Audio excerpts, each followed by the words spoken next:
Okay, so we're back, and rain's kind of stopped finally for a little bit. It's been raining constantly for the last couple of weeks. Finally got the lawn mowed, but I spent a couple hours Wednesday after work playing with the hot start on this thing. Bunch of logging, a bunch of tweaking, and I think I've gotten it better to where it shouldn't flood anymore. But this is going to be the first cold start since we did all that. It shouldn't affect it because all of those parameters are temperature dependent based on the temperature that the coolant temperature sensor sees. So it shouldn't affect it, but let's try it. We're going to do a log just for grins.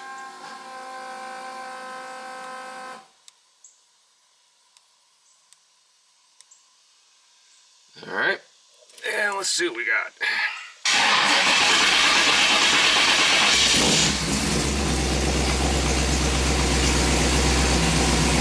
Yeah, I'll take that.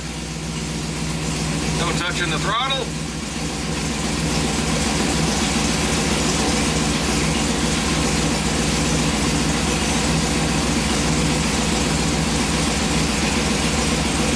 Alright, so we're going to take this thing out for a drive and try to put 100 or so miles, maybe more, on it today. We're right at 16,198.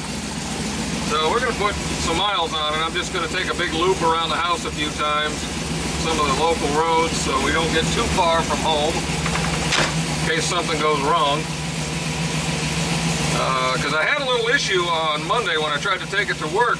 Made it 70% of the way to work, and the throttle position sensor started misfiring. You'd see it blink red and it would reset itself and do some dumb stuff, and it never quit. And then I turned around, came back home, and got about 10 miles from the house, and it fixed itself, and it's been perfect since. And it and the IAC were good the whole way through all of my tuning. So we're gonna do that, and if it starts acting up, I'm gonna do a log of what it's doing and see if we can catch it, and then see if I can figure out if that throttle position sensor is going bad. It shouldn't have been heat related because it was a lot cooler in the morning than it was any other time I've taken the thing out. So, you know, the manifold air temperature was only in the 105, 110 range because it's under the hood and all that, but it was, you know, 5 o'clock in the morning, so it wasn't terribly hot, maybe 75 degrees. But, yeah, so I'm not going to film a lot unless it starts acting up, but we're going out for a drive.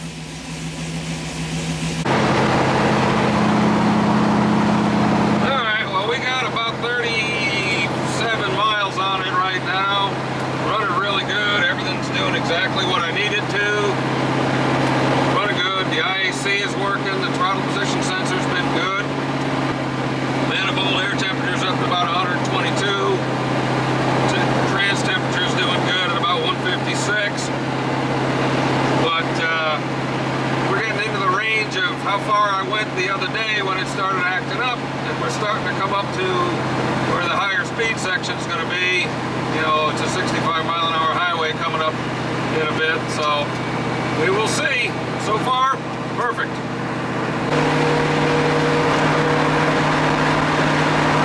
All right, it just did it. Cruising along at about 65. Everything was good, everything was looking good, and it just completely lost sync. So we got a log started.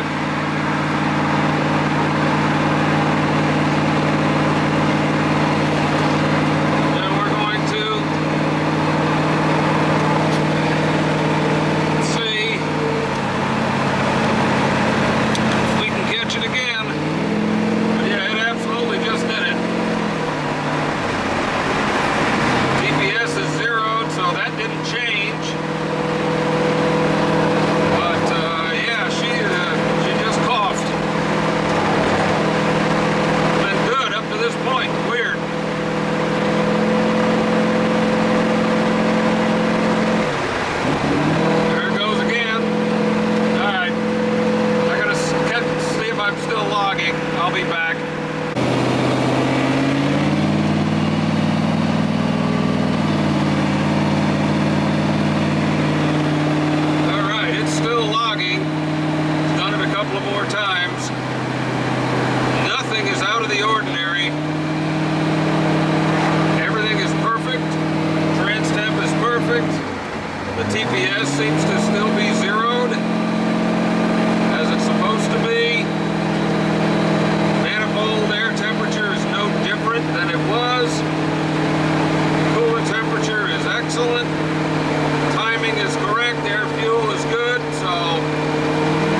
because it's all up in that corner up under the hood.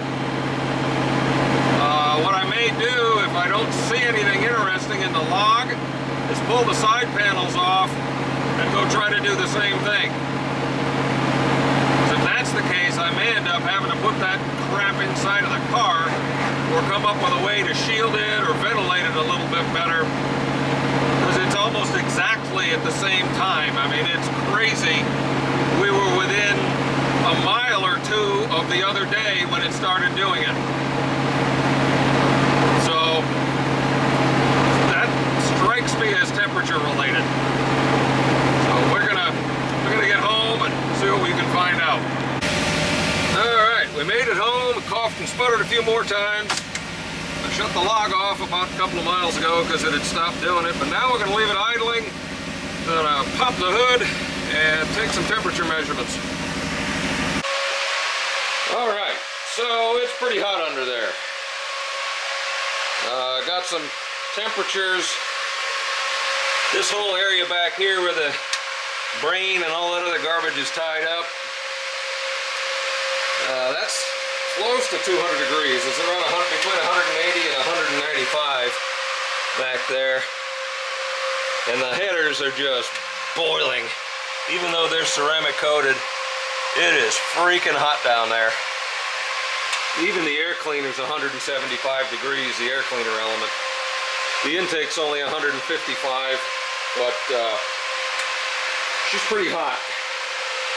So before I do anything rash, we're gonna go look at the log, make sure everything's good. That's nice. Transmission cooler just shut off, so that's beautiful. We're gonna let this sit for a little bit. We're gonna go look at the log and try to come up with a plan. And then we're gonna do a logged hot start, see if what I did the other day still functions. And maybe we're just gonna be driving it without side panels, because that'll be the next step, is I'm gonna pull the side panels off, take it for another run, because I wanted to do worst case, and this is worst case. You know, she's hot. Not too hot. It got up to like 203 just sitting here idling, but I have the other fan coming on at 205, so the second fan hadn't even come on yet. What in the hell is that? Oh, don't tell me I've got a friggin' mouse in here. What is that?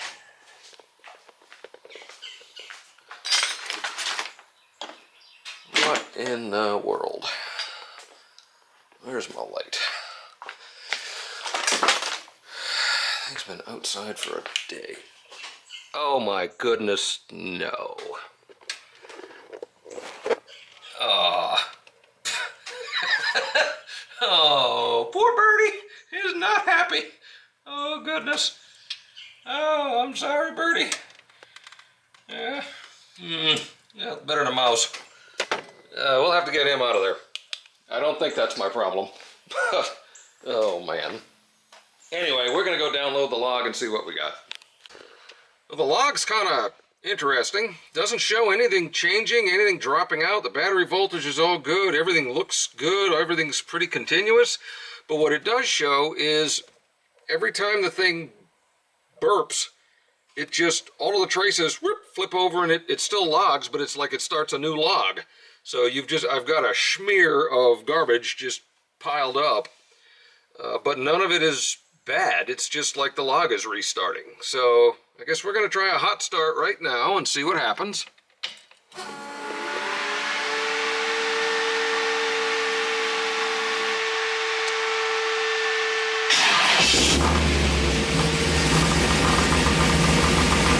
I'll take that.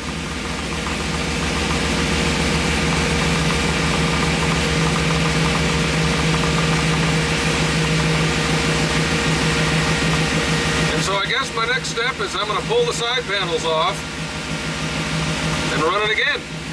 See if we can get those temperatures under the hood down and if that helps.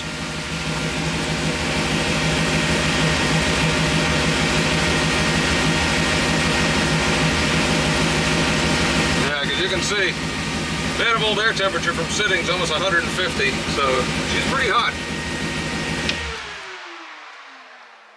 But yeah, so we're going to pull those side panels off, stick them in the house, and there's rain coming in, but we might take it out for another drive and see what we can find out. Alright, well, the rain is pretty much past, and I got the hood sides off, so we're going to take it back out, go get some fuel, try another hot start.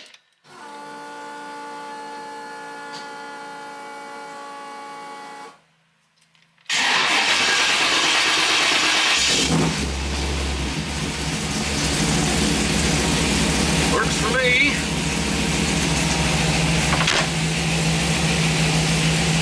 Everything looks good.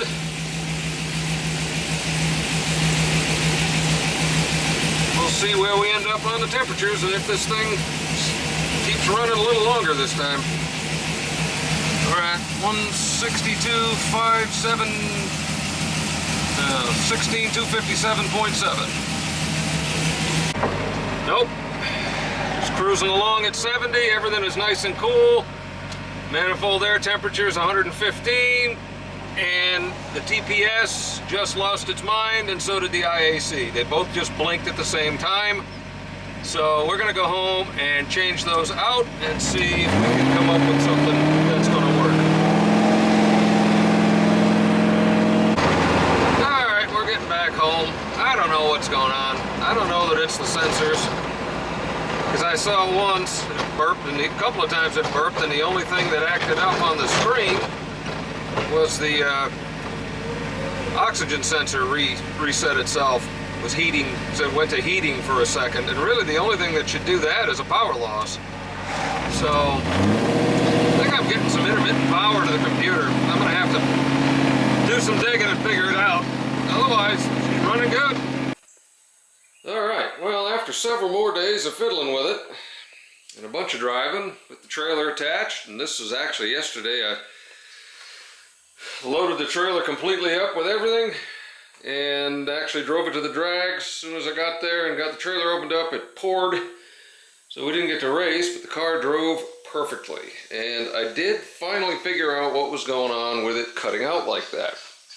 I noticed it was only when it got above about 12 to 15% on the throttle position, and I could actually make it do it in the driveway just in first gear. And so I did some research, and what it turned out to be was the coil location. The coil, I had it down here because that's where it was always mounted, where the other one was mounted and everything else. But because of the distributor and the sensitive electronics in there, once the coil heated up, it would have enough interference that it would cause, at that throttle position, RPM, whatever, it was kind of not really RPM dependent, but at that throttle position, whatever it was doing, it would cause interference and screw the computer up. So I just moved the coil over to here, extended some wires, made a new coil lead, and it's been perfect since. It has not done it again. After a few hundred miles, I took it to work, no problems. Towed the trailer 100 miles the other day, no issues. Again, yesterday, driving it to the drags and back, no issues at all. So that has completely fixed the problem. A weird one, but there were a few instances in the Holley EFI forums of people with the exact same issue, and it was either a bad coil or just coil location. And I mentioned that. I took it by the shop that built the chassis so he could see it completed, and I mentioned it to him, and he said that they had a very similar issue with a Ford, a small block Ford, with the distributor in the front, and the computer in the EFI is actually in the front end of this thing. And what they ended up doing is having to turn the thing around to put the computer to the back and run a longer throttle cable, and that fixed it. So I finally had my first real piece of interference with this. But it's fixed. It's running perfectly great now. I got about 11.5 miles to the gallon towing the trailer, the 100 miles. Probably gonna be a little less with the loaded trailer, but still 60 miles an hour is where it kind of likes to cruise. All the temperatures stay good. So anyway, we got that corrected, and that's our next step. So I guess that I'm hoping to get it to the track or a track at some point before we go, but honestly, that's the easy part. I know it'll go down the track. I was just hoping to test the rear end to make sure it didn't fall off again, rather than driving all the way to Oklahoma and having it do it on the first run, but it is what it is. So anyway, we're still moving. Hope you're all having a good day. Take care.